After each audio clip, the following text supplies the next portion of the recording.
Murovora. Murovora. Mama, mandidaidza chinguri ndati murovora.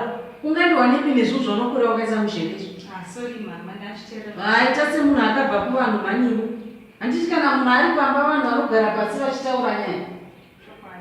Saka ipapo washayiwa kana chinhu chokuti ndingadla zvacho chinguri ndagara pano. Mune nzara. Mune nzara ndadla nguva ini pano. Tsvaga kana chimwe chinhu munhu ndiunopota achichovhera vamwene vake achichovhera vamwene vake.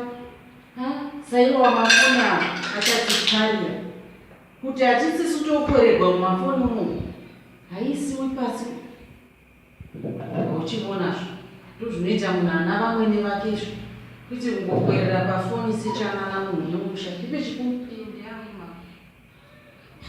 Kana iti yako inotsvake mutiroma aiwa zvauiti zvokuti nemudzira ini ndisingadyi yogati yachona kana zvadero chiuya neni hausada kutijairira pano pamusha iwe.